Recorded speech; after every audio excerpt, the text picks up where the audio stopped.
Live. So just wanted to give an intro to Alan, and thank you guys all for joining us today. Alan is a mental health counselor and account manager with Impact Solutions. As a licensed professional clinical counselor, Alan has made a wide range of clinical experiences, including individual and group psychotherapy, as well as substance abuse treatment. Most recently, Alan has worked as part of an integrated care team in a primary care clinic in Madison, Wisconsin, and is passionate about improving access to mental health care. Alan is a firm believer that employee health and wellness contributes to overall organizational success, and Alan enjoys spending time outdoors with his wife and son. So thank you so much for joining us today, Alan, and enlightening on this topic that I think we will all deal with if we haven't already at some point in our lives, whether it's a coworker, a friend, themselves, family member, whatever. So we can all benefit from learning more from you today. Thank you. I agree. So thanks for having me. Thanks for the introduction.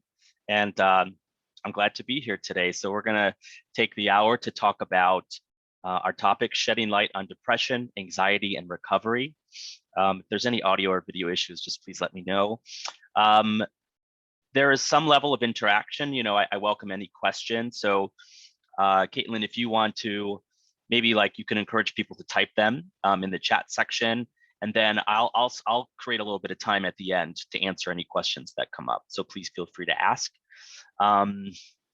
Let's see. I don't think I have any other housekeeping items, so I'll jump right in.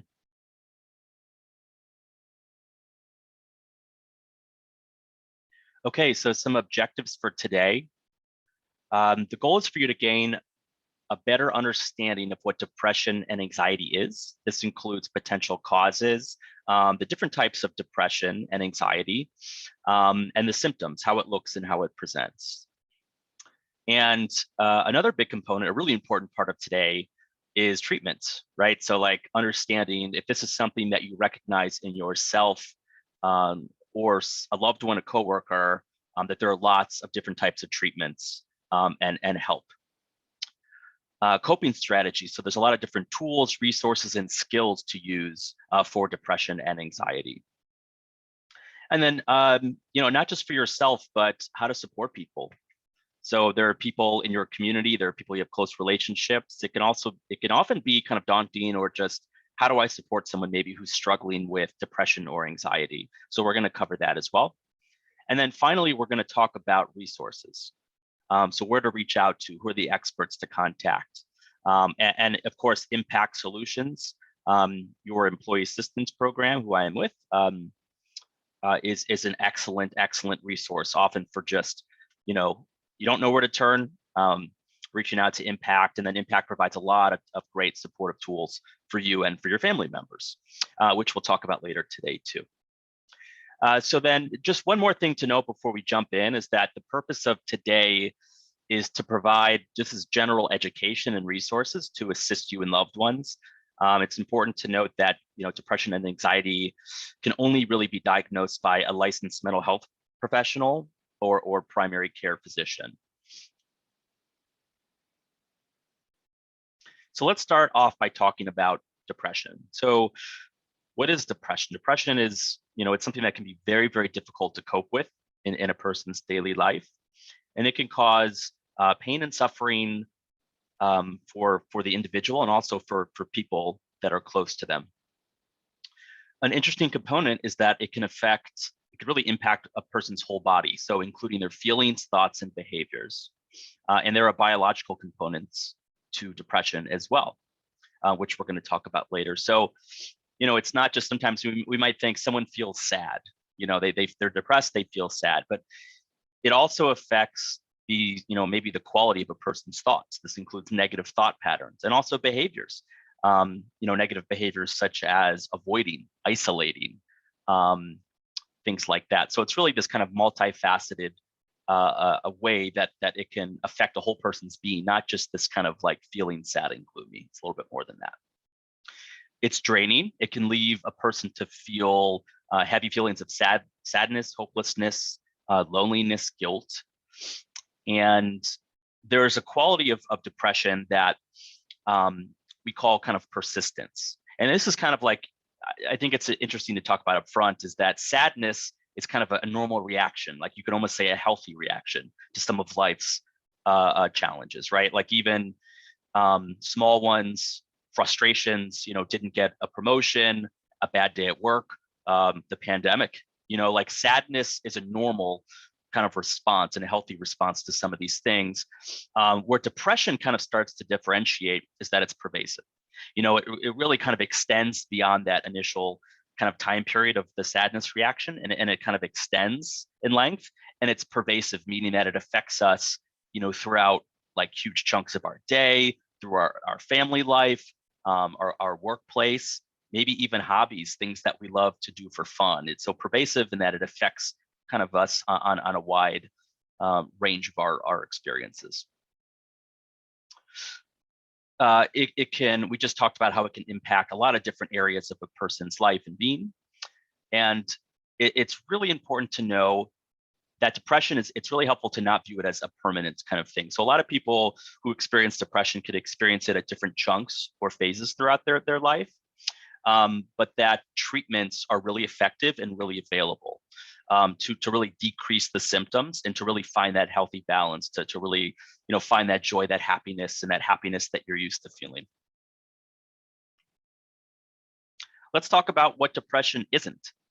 It's really important to talk about what it's not. So there are a lot of misconceptions about depression.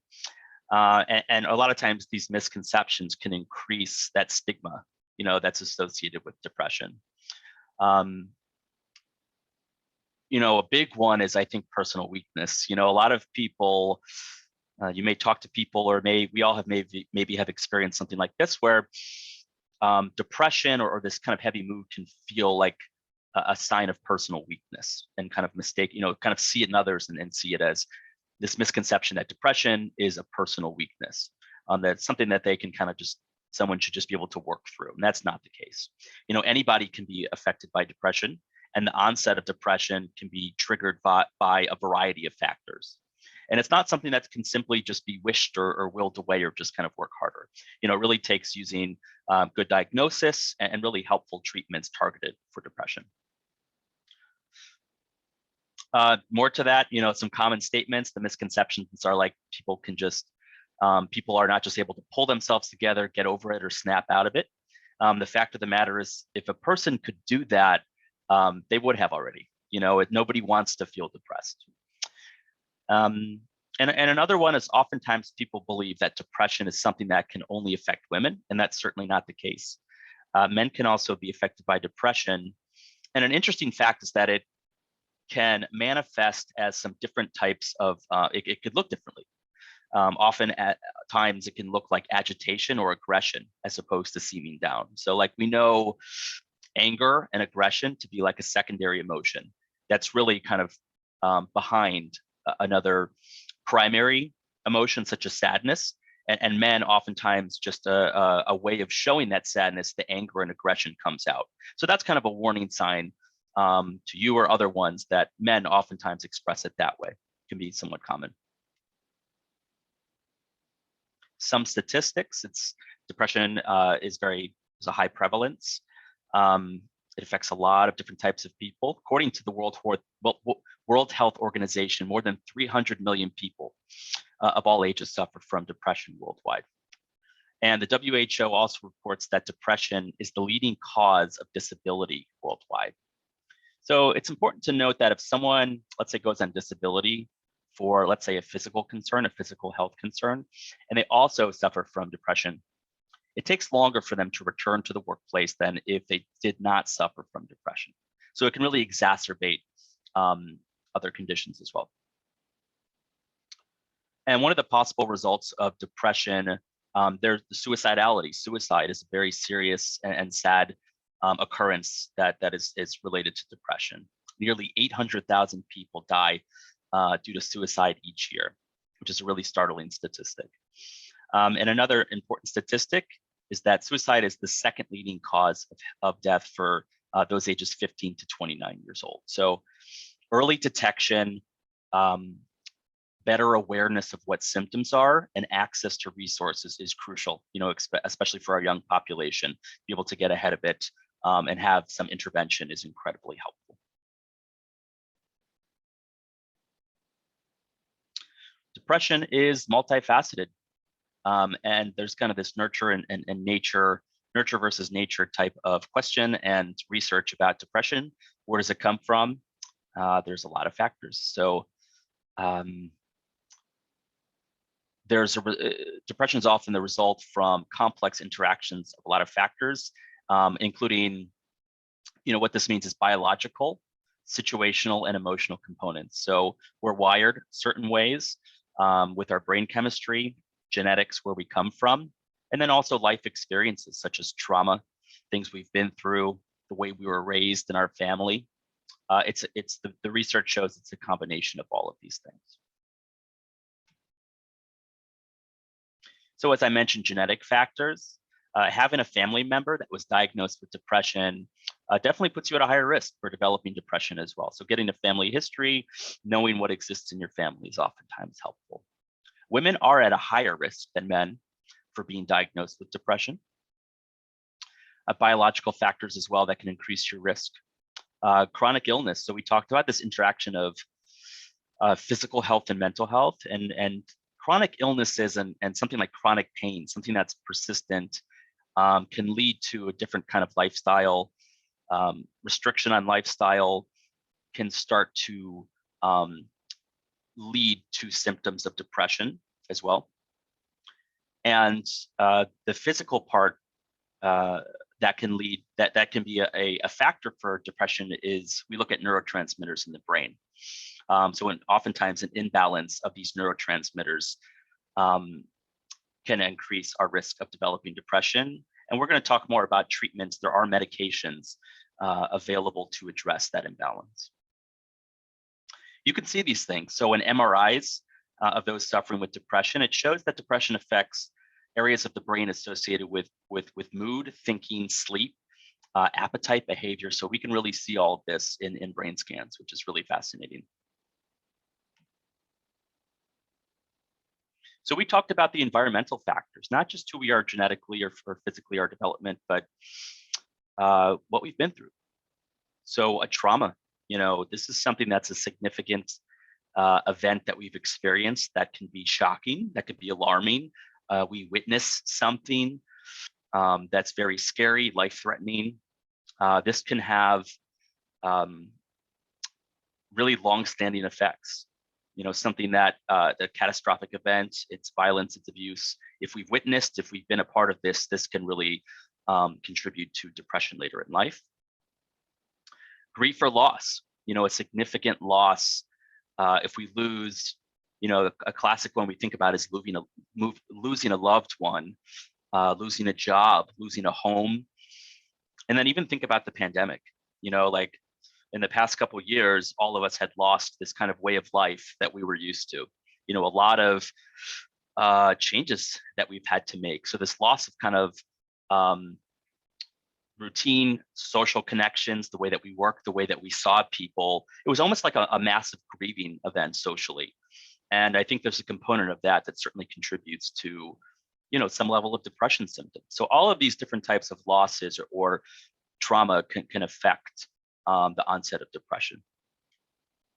And then even, smaller stressors like constantly being exposed to stressful situations or environments at the workplace or in our household, conflict, growing up in a house where there was conflict quite often can be a contributing factor to depression. And then what happens is when we experience high levels of stress, like especially on a consistent basis, our body starts to produce elevated levels of cortisol, which is a hormone that can impact our mood and our ability to manage those stressors in our lives. There's another form of depression called seasonal affective disorder that develops as a result of the changes in the seasons. We're in Northeast Ohio here. We're in this region. We know how the seasons are. We know how brutal the winters can be. I think we're past it. I don't know, maybe not. Like, there's this time period right now where weather can really contribute. We're going to talk specifically about that type of depression, seasonal affective disorder, but it really, really hits home in the winter months with lack of sunlight and how it affects our sleep cycle and things like this. So we're going to cover that. And then just difficult relationships with those around us can contribute to depression.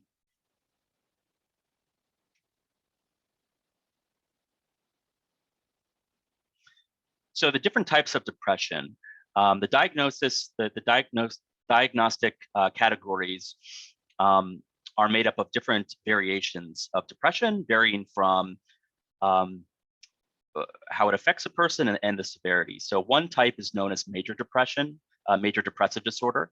And this can really have a significant impact on an individual's ability to function in their daily life.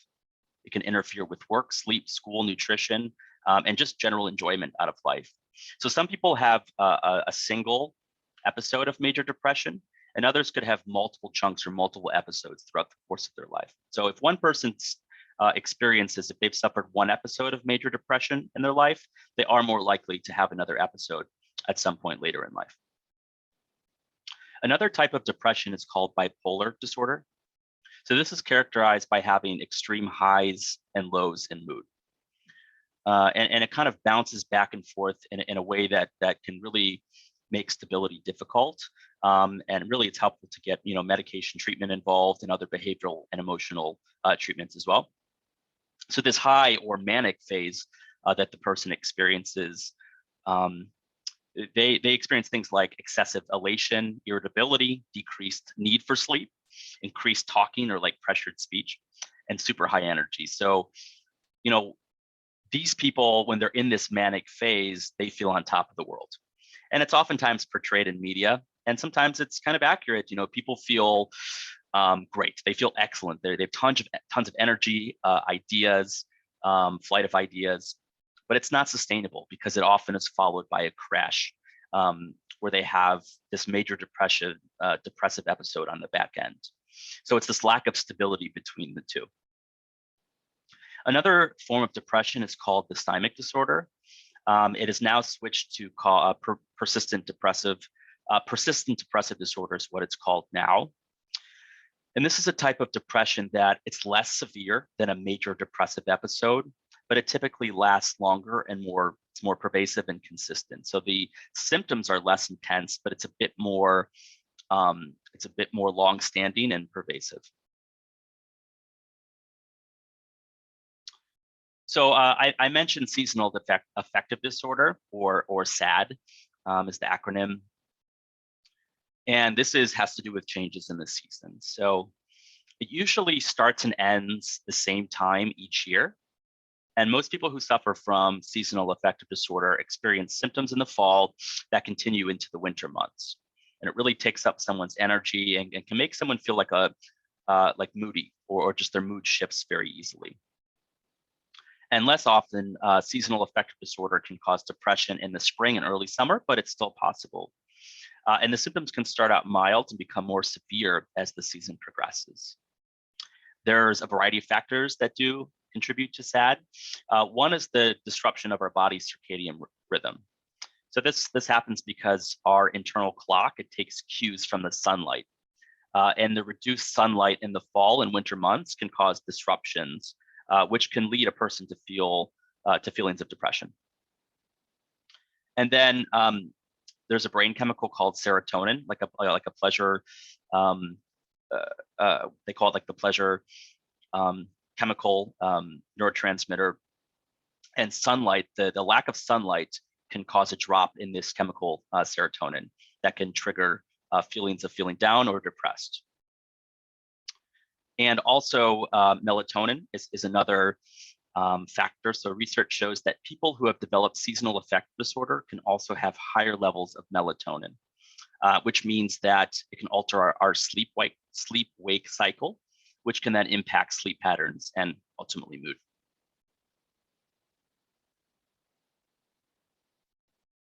So a couple more things about depression, and then we're going to switch to anxiety. So depression can look differently in different people, but some possible signs that could indicate that you or someone you care about could be coping with depression. So if they notice that they're feeling down helpless or pessimistic for days at a time. You notice changes in sleep patterns. This is both trouble getting sleep, staying asleep, or sleeping more than usual, sleeping in for long chunks, low energy, feeling constantly tired. And as we mentioned, it could present in a physical way. So body aches and pains. Depression can really manifest in an uncomfortable sensation with pains and feeling achy. And for some people, that's like a dominant symptom. So someone may not have really great awareness or really be struggling emotionally or with their kind of thought content, but they just don't feel right physically. And that's why sometimes a primary care, physician appointment is really important to rule out if there's any other physical symptoms going on.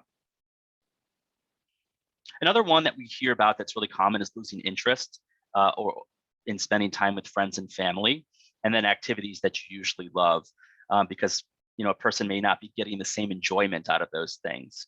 So then they start to isolate, they start to take time to themselves, and this kind of becomes a cycle. It starts to exacerbate even more the depression symptoms. Appetite. Sometimes people lean on food. They can eat more than usual for comfort, or just loss of appetite completely. Concentration, lack of productivity in the workplace, difficulty concentrating, feelings of guilt or worthlessness, feeling like just low sense of self. And then also when it becomes more serious, thoughts of suicide or death. So there's a couple different categories here. One we call passive suicidal ideation, which is really just as important. And it's that type of thinking that says, I don't feel like I want to live. I don't want to be here. It's tough for me to want to be here. And that can be a very scary thing. Where it becomes kind of like an active suicidal ideation is if a person actually has thoughts of wanting to harm themselves.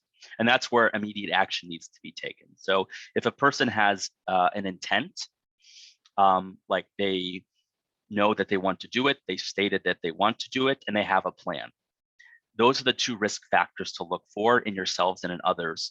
That intervention, stepping outside of yourself and really needing some other safety and security, emergency services, calling impact, some additional help is needed in those moments.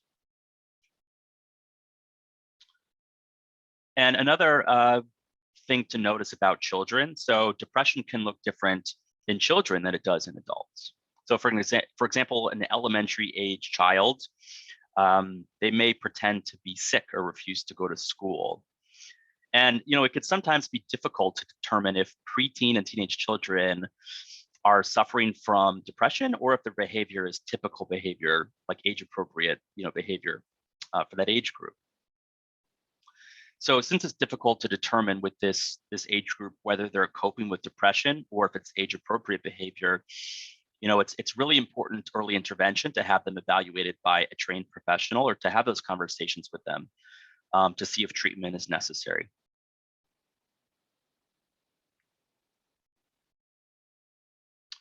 So let's jump into anxiety. So anxiety is quite common as well. There are 40 million people estimated to be affected by an anxiety disorder in a given year. 8% of children and teenagers suffer from an anxiety disorder and typically develop symptoms before the age of 21. So treatment is very, very important when dealing with an anxiety disorder. And then unfortunately, only about 1/3 of people with an anxiety disorder actually seek treatment.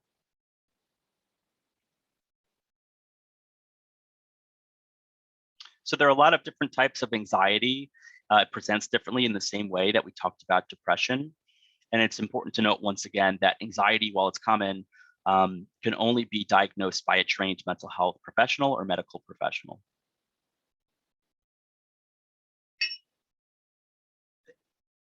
One type of anxiety is called generalized anxiety disorder, or GAD. This is one of the most common forms of anxiety. So it's characterized by excessive worry that can really be difficult to control. And the person typically worries more days than not. The worries can be anything from an impending disaster to finances, to family, to workplace, like what's, deadlines, just things having to do with the person's job. And it's very common. So generalized anxiety disorder affects about 6.8 million people every year. Just one thing before I kind of move on with anxiety, one helpful way to think about anxiety and depression and how they differ, and maybe how they're related, is that they tend to be, anxiety tends to be future oriented, hence the worry, anticipation, and depression has kind of a component that has to do with the past, dwelling, past experiences.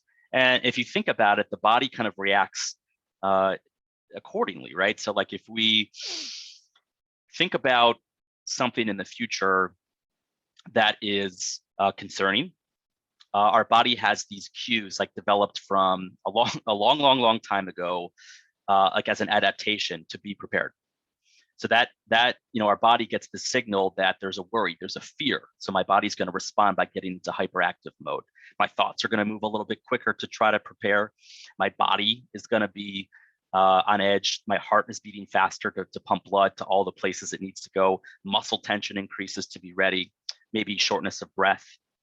So really, the body responds, and the body and mind responds to these anticipated fears or real fears. And for depression, some of those reactions follow suit as well. So if we are sad, if we feel stuck, if we feel regret, from things in our past experiences, our body gets heavy. Our mood gets slower, our thoughts slow down, our body can feel heavy, lack of motivation and energy. So that's not always the case, but that's where these two components can kind of fall, and it's helpful to look at them from that lens. And of course, so you were talking about the future, we're talking about the past. Where do we oftentimes want to be? The present. That's why we have things like mindfulness and exercises to help us pay attention to the present moment, because we all know how good it feels when we're kind of rooted in an experience and really caught up in the zone, in the moment, how good that feels versus anticipating and worrying and feeling kind of in the past. So that's one of the treatments that we're going to talk about in a little bit. But moving on with anxiety, we've talked about generalized anxiety disorder. Another form of anxiety is called obsessive compulsive disorder, or OCD. And it's characterized by someone having an obsession or really getting caught up with their thoughts on a certain topic or issue or fear. And then as a way to mitigate that, there are physical, what we call compulsions or rituals.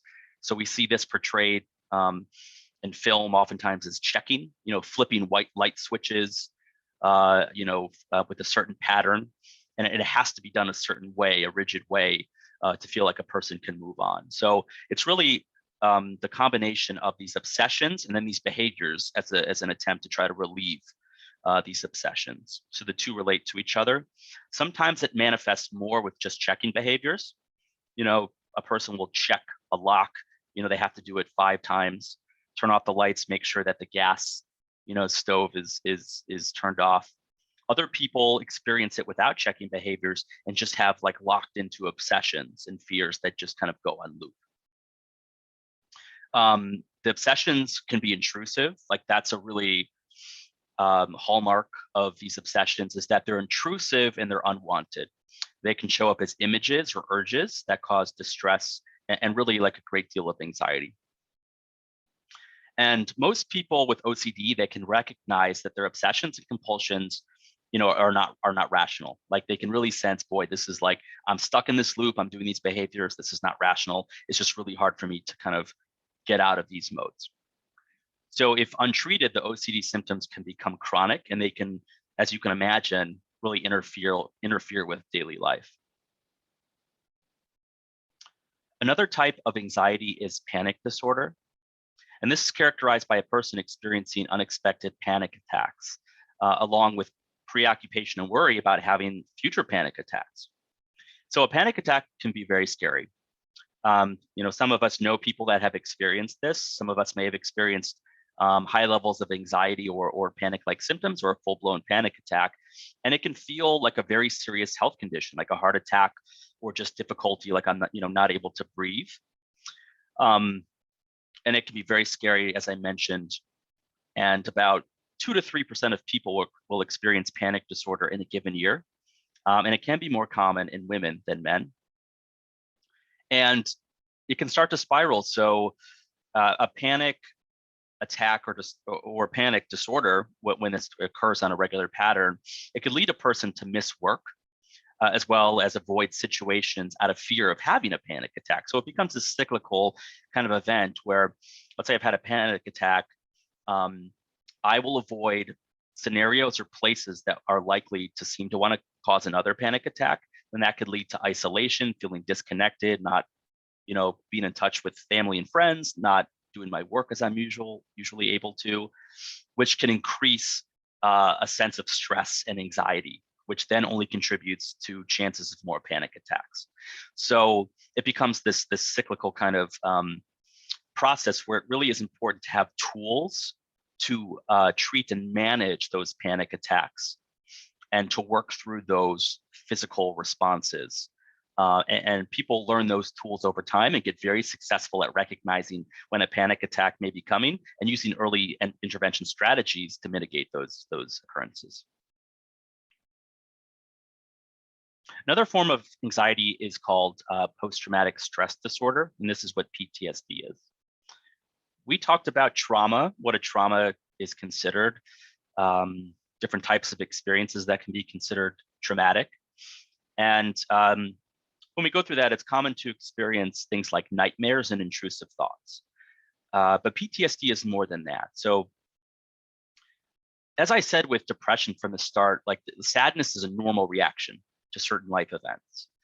If we've been through a trauma, these characteristics like nightmares and intrusive thoughts are also a healthy response of the body processing. There's oftentimes first shock, in which we kind of feel a numbness for 48 to 72 hours. And then we start to process, through intrusive images, thoughts, which can be very painful, but kind of a common process of how a person processes a trauma. What makes PTSD, the diagnosis there, applicable is when these symptoms are present for more than a month after the traumatic event.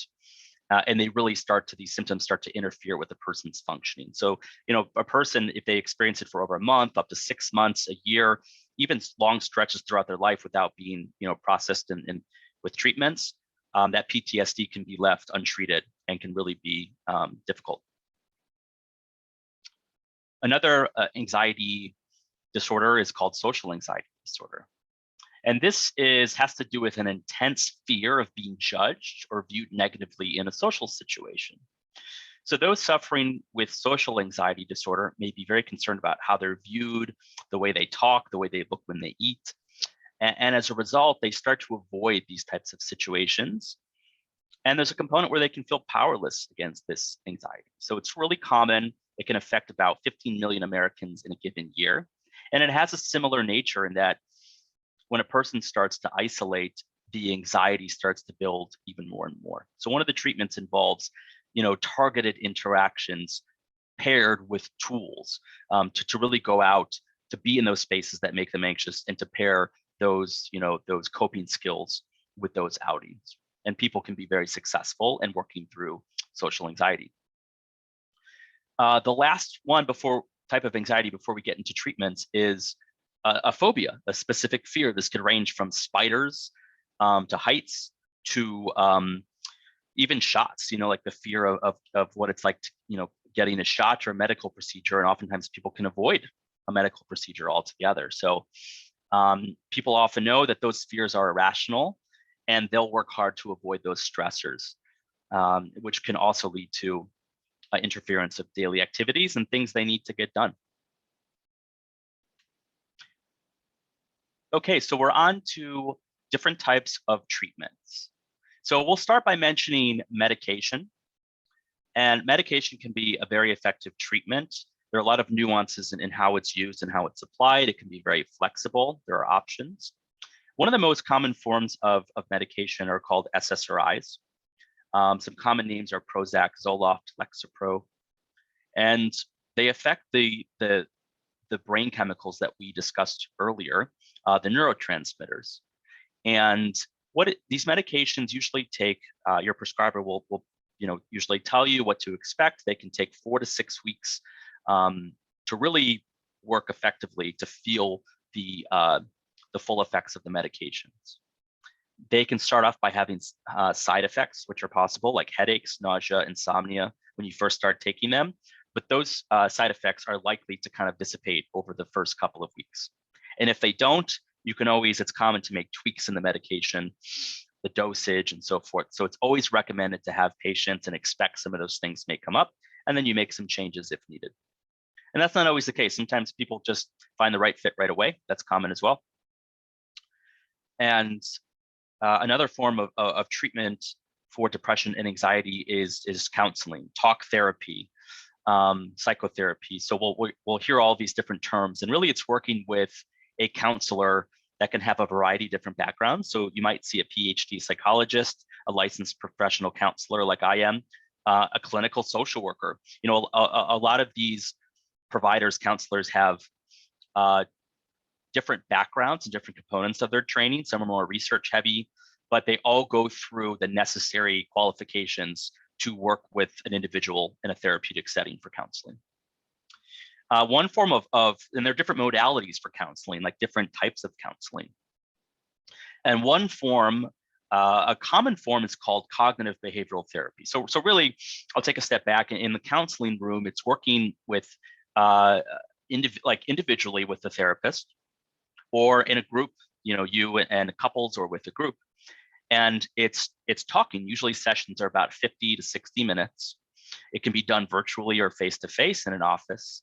And it's working through allowing a person to really process and discuss what they're going through. And even that in itself is therapeutic. This process of like catharsis, of getting out, discussing difficult issues, and then a collaborative process often of treatment, methods and strategies for the person to try. So one form of this talk therapy is called CBT, cognitive behavioral therapy.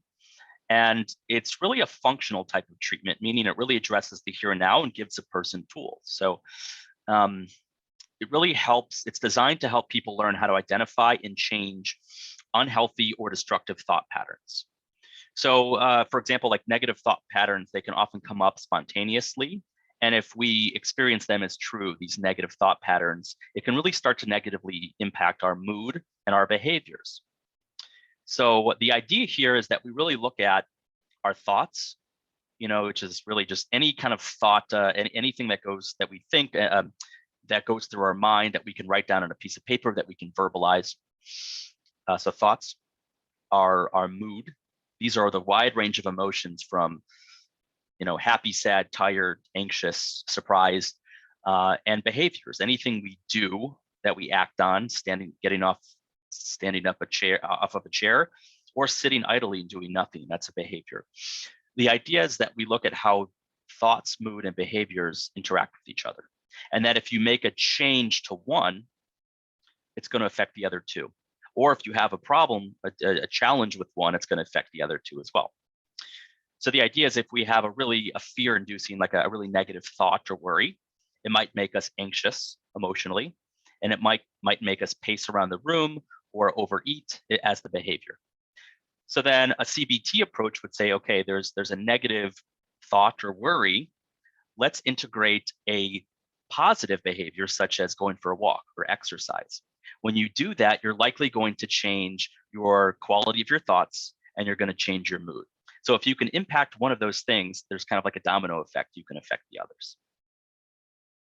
There's another type of counseling called interpersonal therapy.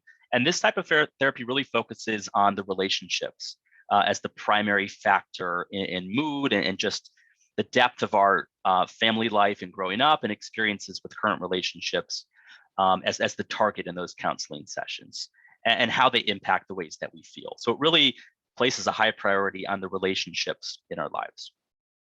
Another type of talk therapy is called dialectical behavioral therapy, DBT, which has really been proven to help with excessive worry and ruminating thoughts. We have a type of therapy called exposure therapy, which is really helpful for OCD, PTSD, and those specific phobias we talked about.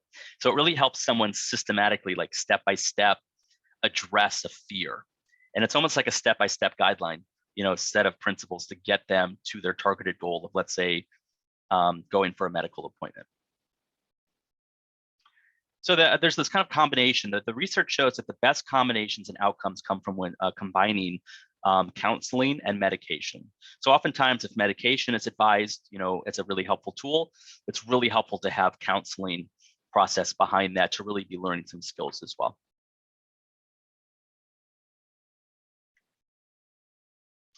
Light box therapy, I'm not going to talk too much about it.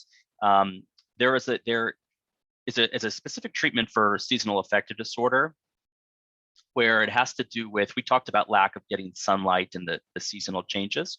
And a light box is, it really helps to mimic the natural light of the sun, which then in turn affects the brain chemicals that affect mood. So you typically will sit by this light box for 30 to 60 minutes in the morning, and the effects of the treatment can usually be seen in just a few days or weeks. So there's a lot of questions about, if you're interested in a light box. This picture is meant to be funny. Like, I think the previous picture is a little bit more accurate. You're not actually going to stick your face into a lamp. Please don't do that. But they all have different qualities. And like, you want to look into how bright is the light box? Does it filter ultraviolet light? Does it emit blue light or white light? So there's a lot of research that supports that white light is more effective than blue light. But there's, these are things to explore further with a primary care physician or with a counselor.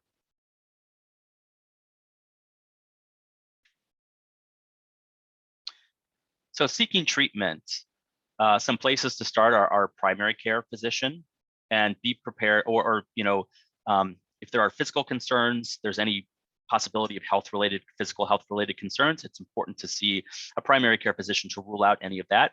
And a great place to start, if you're interested in learning more about your own mental health, seeking out treatment, Impact Solutions is great, your EAP. It can be as simple as calling, talking through like what services you might be seeking, any hesitancy. Really, our team will take the time to talk with you in the moment, as much time as you need in that moment, about the services you're looking for, and connect you with the benefit that's free of charge to you for those sessions. So let's take the rest of our session to talk about coping with depression and anxiety. So a really important coping skill is to be around loved ones. And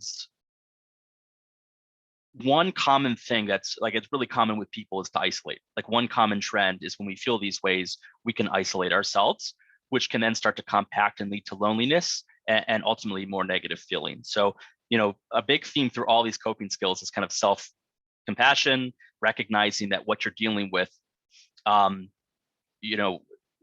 is something that it's helpful to see it as what it is. I'm experiencing symptoms of depression. I'm feeling very anxious. And that it's okay.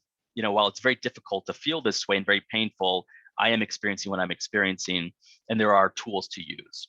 And it's a very common thing to want to isolate and just keep ourselves. We don't feel like going out. We don't want to often put our mood onto other people, but recognizing that we need to take some active steps. Taking steps to be around people that we love and support us, provide support, don't judge, goes a long way. Even just like being able to confide in someone about how you feel can be helpful. Even if a person just listens and just kind of gives you some nonverbal cues, that goes a really long way. There's a misconception that talking about symptoms will make them worse, and that's not true. Talking about symptoms can be really therapeutic, and it lets us know that others really do care about us, and we start to feel less isolated. Exercise is huge. We all know that feeling. I would imagine most of us that when we do get out and when we take a walk, when we get fresh air, when we get cardio or any other type of exercise, we feel light, we feel happy, we feel positive, and it could start to put other positive behaviors in motion. And so research shows that exercise really increases endorphins, which make us feel all of these really pleasant things. Even if exercise isn't something that you typically do, it's helpful just to go out and get a walk, just to do one piece that's more than you're doing now. A lot of times people can get caught up in big goals to set up an exercise plan. I'm going to, join a gym. That's all great. If that works for you, great. But at the smallest level, just, it doesn't need to be a whole exercise plan, but just think of the moment. You're just looking for something to kind of change your surroundings, your mood, and to get out of that space. And getting up and doing a piece of exercise is a great way to set some positive emotions and behaviors in place. Healthy lifestyle. Try not to skip meals and avoid things like drugs and alcohol. So like alcohol can interfere with maintaining a positive mood and can interfere with sleep patterns. And it can also have negative interaction if you're taking a medication for depression. So while it does provide this immediate kind of sense of well-being, everyone has their appropriate level of alcohol, but it's important to note that like overconsumption of alcohol can lead to some of those things. Mindfulness. I talked about the past and the present a little bit, the past, the present, and the future, and how that can affect our sense of well-being. So mindfulness, I'll read this quote. I really like it from a great mindfulness researcher and practitioner and writer. His name's John Kabat-Zinn. Mindfulness is the awareness that emerges through paying attention on purpose in the present moment and non-judgmentally to the unfolding of experience moment by moment. So what the practice of mindfulness looks like is just taking chunks of time at a basic level to pay attention to the moment on purpose. That could mean sitting, focusing on an anchor like the breath, taking a minute, 5 minutes. People do longer sessions that are either self-guided or guided by listening to someone's voice. And oftentimes we start to breathe, pay attention to the quality of our breath, to our body. And as thoughts start to kind of circle, we hear noises, whatever, we always just keep bringing it back to the present moment on purpose. A great piece of advice is that mindfulness, can feel like we're not doing it perfectly when we first start. We're like, man, I can't concentrate. I'm being distracted. That's great. That means you're human. It's happening to all of us. And the goal of it is strengthening that redirect back to the present. That's where the practice really comes in handy. Like mental reps of keep bringing it back to the present moment. And when we practice that skill, it starts to kind of bleed off into the rest of our life. We find ourselves being more present, more centered, more kind of in touch with our thoughts and emotions. And it really can help a lot of people relax in states of tension. And we can use it as a tool either preemptively or when we're feeling really stressed to take a break of mindfulness exercise. By the way, Impact provides we have a great mindfulness practitioner who is available to do like individual sessions with as your benefit. Laughing, we all know how good it feels when we get into a laughing fit or just when we're effortlessly laughing with people we love. It does really interesting things to our body, like it actually stimulates our heart, lungs, and muscles. It increases those endorphins, like what we get from exercise. It actually improves our immune system, relieves pain, reduces stress levels. This is like really interesting research that it actually does all this. Learning to say no, so boundaries, whether in the workplace, whether in our family lives, the close relationships, this can be difficult for a lot of people. So if you're able to acknowledge your limits and learn to prioritize, it can really have a big impact on your ability to manage stress and help you to feel less overwhelmed. Planning a trip.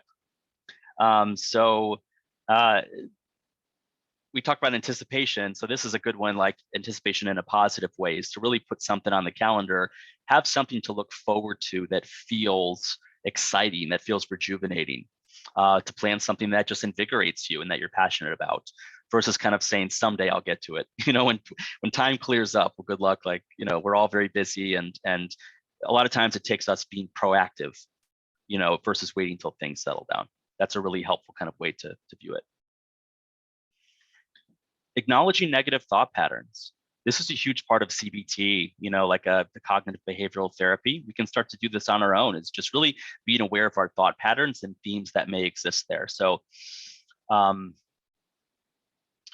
example, like you may find yourself at times say, you may have heard yourself saying, this task is impossible. I always get the short end of the stick. Why does this stuff always happen to me? It's so unfair. I'm such a loser. So, and so on.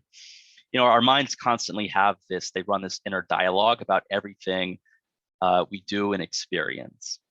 So we can actually start to listen and observe this inner talk in kind of a non-judgmental way and just say, wow, I really notice these themes or these patterns. Let me just take a moment and be objective about it. Let me challenge those thoughts. Or even at times, let me just get out of that headspace, like recognize, label it, like, wow, I'm having some negative thought patterns. I know they're not true. I'm getting into this zone. It's not helping me. It's not bringing me joy. It's not bringing me forward or helping me solve this problem. Let me put it on hold, step away, take a walk. Let me put it on hold, have a conversation with a loved one. Let me go cook this meal. Let me just get out of that space, because we can get caught up in these thought patterns.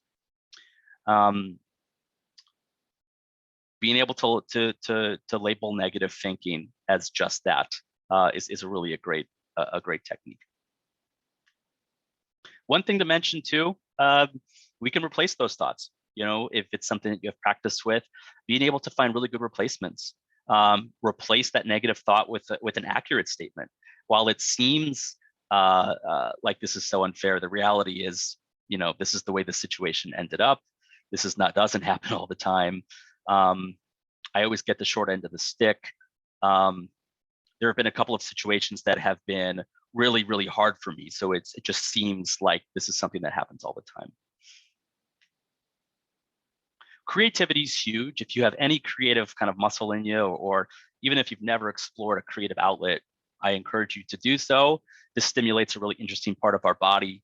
We can get into a flow state, which is just like another way to experience mindfulness. We don't have to sit and chant and breathe and do mindfulness if that's not your thing, to get into that type of present moment space. Creativity is a great way to do that. Journaling, or we'll get to journaling, but participating in music, listening to music, dance, an expression, art, creating art, cooking. These are things that really force you to be in the present moment and to be in that flow state where you're not really judging or you're just kind of doing. You're really engaged in that process. Journaling is a great therapeutic technique in that it allows us to kind of just like get on paper what we're experiencing versus having this kind of mental battle back and forth. We can simply get it all out on a piece of paper and then kind of see it all in a different way, in an objective way.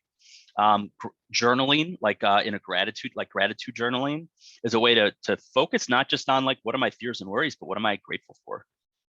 Like that's a really mood boosting type of thing, is just to intentionally, once a day, once in a while, focus on just the gratitude. What am I thankful for? Acknowledge it, think about it for some moments. And the consistency of that really elevates our mood over time. We start to shift to focus on the positive things in our life. Supporting someone with depression or anxiety, we can listen to their concerns and offer hope. Just being there for someone. We don't even have to make any really novel concepts, we oftentimes don't want to say, things like, you just need to snap out of it, or just, you can work a little bit hard. Those things are not helpful.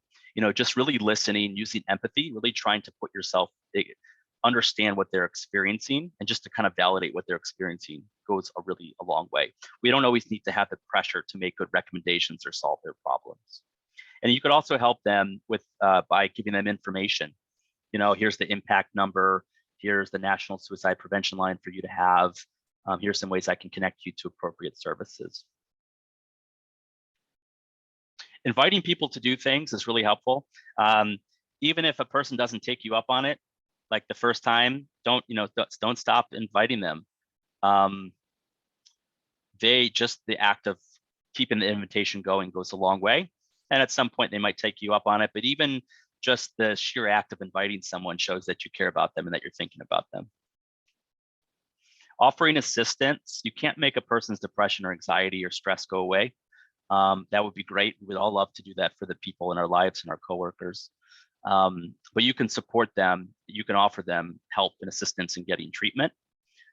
You can take people to their appointments. You can help with stressors such as childcare during appointments. We can help people in a lot of ways during the process of them getting help for themselves. So impact, and then I want to make sure we have time for some questions. It's available to all employees, spouses and partners, dependents in or away from the home, household members, parents, parents-in-laws.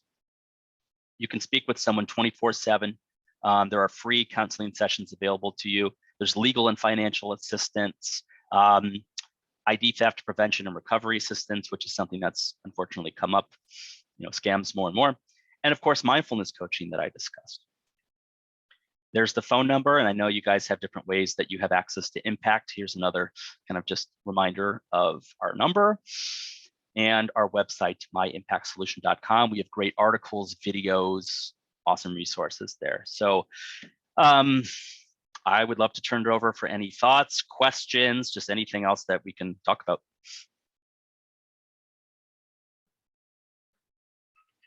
Well, you're an amazing speaker, Alan. That was an awesome presentation. I had a question. If someone's dealing with depression and anxiety, how bad does it have to be for them to reach out for help? That's an excellent question. It doesn't, there's no level that suggests it's time to reach out. Mm-hmm. Even to accentuate that point, there's a type of counseling called coaching, which I didn't really talk about here, and I'm glad you brought that up. Coaching is even a type of you work with a counselor that really even focuses on life skills. Like, let's say a person is not really struggling that well, but wants to get better. Like, they want to focus on time management, communication skills. You can even reach out to improve skills. And it's great to reach out at any point. If you feel like this would be helpful for me, it's a great idea to start counseling just because you're interested. You can uncover some maybe things that might be going on at a deeper level. And you can also be, preemptive. Like, you can also kind of nip it in the bud and really learn some skills and address the issue before it turns into something larger. So if you ever have the inclination, it's great to talk with a therapist, and therapists will often have a consultation and say to you, like, yeah, here's the way our therapy could look. What are some thoughts before you actually jump into the process? So never wait, never a need to wait until it gets to a certain level of severity. That's awesome. Yeah, I think that's like a part of the stigma with mental health, which you touched on, is that people think that like it means they're weak or something like that. But I think now more than ever, it's becoming more clear that the people that, reach out and go through that therapy, it's really, it shows like empowerment, and that like they want to be the best versions of themselves. And I think that's a really cool thing, Yeah, I love the word you said, empowerment. It's taking ownership of your health in the same way you'd go to see a physical doctor. And mm-hmm. You're right. Yeah. And I think we are reaching a point where we're starting to change that stigma about it's a smart thing, it's a healthy thing, with pride to go and to seek mental health support. So mm-hmm. Absolutely. Oh, I love that. Well, does anyone else have any more questions before we jump off? No questions. All right. Well, thank you so much, Alan. This was amazing. And, as he's got the information here, anyone, we get 3 free counseling sessions through Impact for you or a family member. So maybe mom, sister, I believe it extends to family members as well. So yeah, that's all. Thank you so much. Thanks for being here, everyone. Thanks everyone for being here.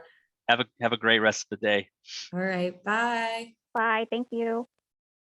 Take care.